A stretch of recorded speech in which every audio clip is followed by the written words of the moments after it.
Hello students, Neena Hindi classes में आपका स्वागत है। आज हम एनसीईआरटी कक्षा 10वीं हिंदी के पाठ्य पुस्तक क्षितिज भाग 2 की एक कविता संगतकार पढ़ेंगे। इस कविता का नाम संगतकार है और इसके कवि का नाम क्या है? इसके कवि का नाम है मंगलेश डबराल जी। ठीक है बच्चों, तो मंगलेश डबराल जी की कविता संगतकार। नाम जैसा कि दिया गया है संगतकार। संगतकार क्या होता है, सबसे पहले हम ये जानेंगे।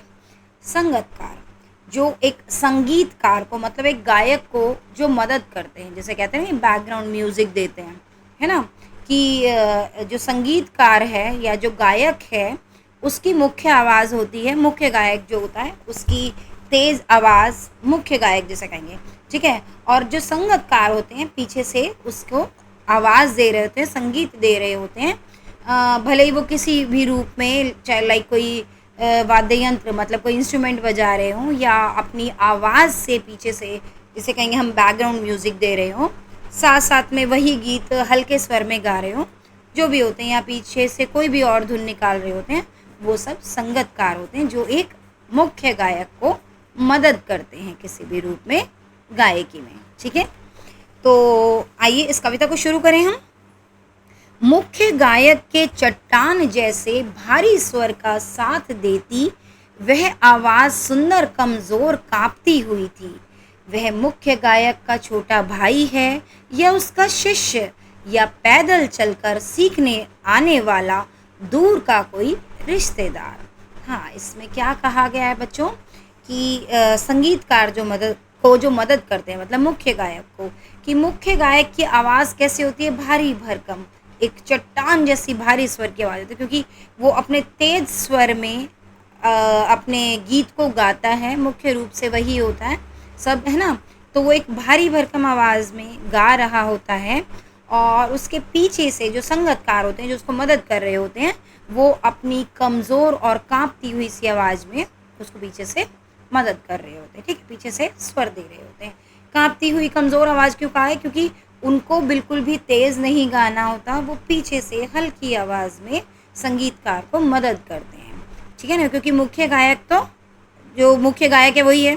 ठीक है, मुख्य आवाज़ उसी की रहेगी जो मुख्य गायक है, इसलिए जो संगतकार होते हैं वो पीछे से हल्की सी आवाज़ में, कमज़ोर कांपती हुई आवाज़ का मतलब है कि हल्के स्वर की आवाज़, ठीक है, उसमें मदद करे। तो इसका मतलब ये नहीं कि वो डर रहे हैं या घबरा रहे हैं या कांपती हुई, इसका मतलब है कि हल्की आवाज़ में, ठीक है, उसे मदद कर रहे होते हैं। और वो कौन हो सकते हैं कि एक मुख्य गायक का छोटा भाई हो सकता है, उसका शिष्य, ठीक है, स्टूडेंट वो हो सकता है, या पैदल चलकर सीखने आने वाला दूर का कोई रिश्तेदार, की मतलब जो उसे सीखने आता है। ठीक है, तो कोई भी हो सकता है, क्योंकि जो मुख्य है वो मुख्य गायक है, मुख्य आवाज़ उसी की है, बाकी सब उससे छोटे, चाहे उसका वो छोटा भाई या उसका कोई स्टूडेंट्स, मतलब शिष्य, या कोई उससे सीखने वाला उसका कोई रिश्तेदार हो सकता है। ठीक है, और मुख्य गायक ही रहता है। वो मुख्य गायक की गरज में वह अपनी गूंज मिलाता आया है प्राचीन काल से। कि जो संगतकार होता है वो मुख्य गायक की गरज मतलब कि उसकी तेज आवाज़ के साथ वो अपनी गूंज को, जो पीछे से वो स्वर देता है, उसे मिलाता आया है बहुत प्राचीन काल से, कि पुराने समय से ऐसा चलता आ रहा है कि मुख्य गायक जो है वो गीत गाएगा और पीछे से बाकी कुछ लोग उसको आवाज़ दे रहे होते हैं, हल्का स्वर पीछे से निकाल रहे होते हैं। ठीक है, भले ही वो उसी गीत को धीरे धीरे साथ में गुनगुना रहे हों या कोई भी धुन निकाल रहे हों, ठीक है, जो उसके लिए ज़रूरी है। ओके। उसके बाद गायक जब अंतरे की जटिल तानों के जंगल में खो चुका होता है या अपने ही सरगम को लांग कर चला जाता है भटकता हुआ एक अनहद में, तब संगतकार ही स्थाई को संभाले रहता है।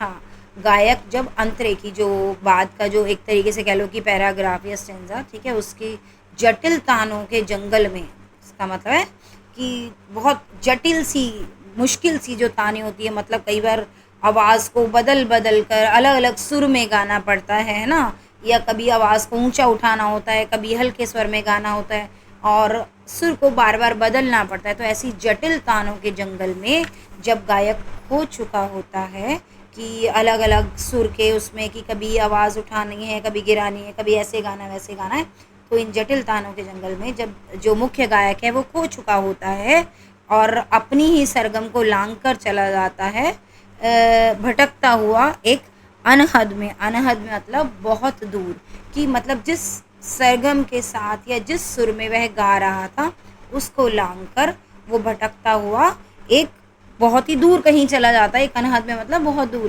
कहने का मतलब अलग अलग सुरों में खो जाता है, कभी ऐसी आवाज़ कभी वैसी आवाज़, ऊंची नीची, इस तरीके से जब वो इन सब में खो जाता है तब संगतकार ही है जो स्थाई को संभाले रहता है, कि जो आवाज़ जो उस गीत का जो मुख्य स्वर है जो स्थाई रहना है उसको संभाले रहता है। क्योंकि जो संगतकार होते हैं वो पीछे से, चाहे वो एक हो दो हो, जो भी जितने भी संगतकार, वो पीछे से हल्के स्वर में उसी को गाते रहते हैं, है ना, और वो स्थाई जो सुर है उसको संभाले रहता है। ठीक है, किस प्रकार से, जैसे समेटता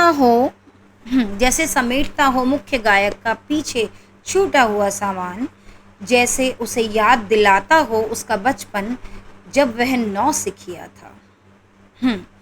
कहने का मतलब कि इस तरीके से संगतकार जो है वो उसकी आवाज़ को, मुख्य गायक की आवाज़ को या कहो कि स्थायी स्वर को संभाले रहता है। किस प्रकार से, कि जैसे कि वो मुख्य गायक का कोई पीछे छूटा हुआ सामान संभाल रहा हो, उसे समेट रहा हो।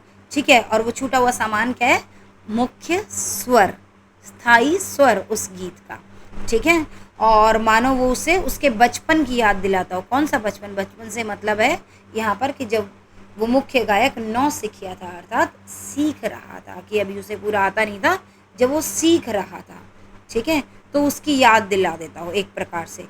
कहने का तात्पर्य कि जब मुख्य गायक अपने स्वरों को बार बार बदलता है, आवाज़ को ऊंचा नीचा करता है और बदल बदल के स्वर को गाता है, तब जो संगतकार है वही मुख्य या कहो कि स्थायी स्वर को संभाले रहता है और उसे फिर से उस स्वर की याद दिला देता है। किसको, मुख्य गायक को।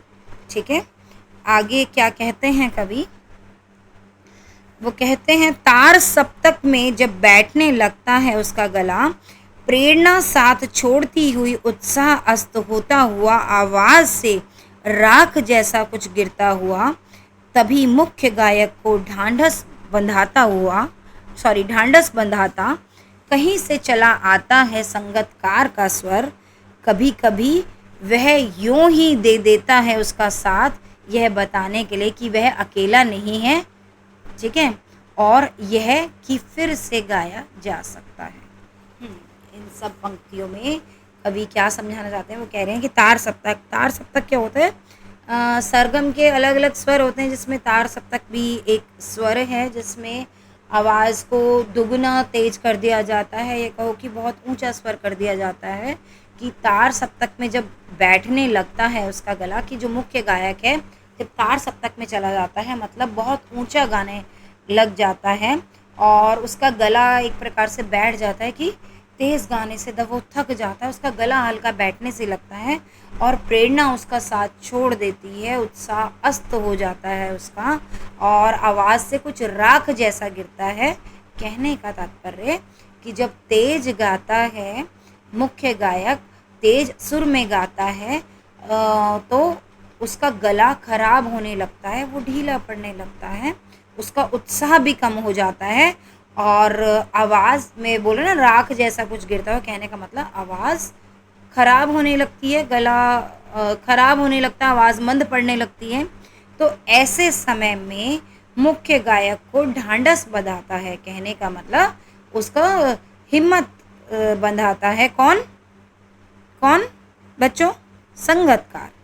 ठीक है, कि संगतकार ही उसे ढांढस बंधाता है, उसको हिम्मत दिलाता है, कहीं से ना कहीं से संगतकार का ही स्वर चला आता है, कहने का मतलब वही उसको हिम्मत देता है और उसे ये बताता है कि वो इस सब में अकेला नहीं है और जो सुर पीछे छूट गया था वो फिर से गाया जा सकता है, क्योंकि थक सा जाता है। कभी कभी लाइव एग्जाम्पल बताऊं बच्चों, आप लोगों ने देखा होगा कीर्तन वगैरह में या कहीं कि 2-4 लेडीज़ इकट्ठा गा रही होती हैं और गाते गाते जो मुख्य गायिका होती है उसकी आवाज़ अगर थोड़ी बैठने लगती है तेज गाते हुए तो वो हल्का मध्यम कर देती है अपने स्वर को और बाकी सब फिर हल्का सा तेज गा के और उसका स्वर से याद दिला देते हैं और साथ में मिलकर गाने लगते हैं।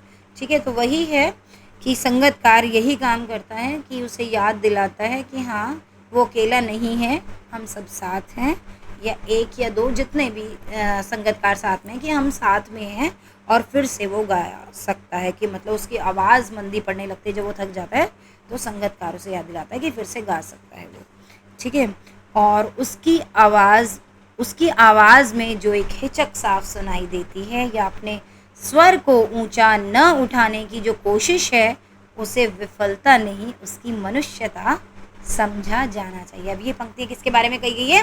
संगतकार के बारे में, कि उसकी आवाज़ में एक अलग सी हिचक सुनाई देती है। वो हिचक क्या है?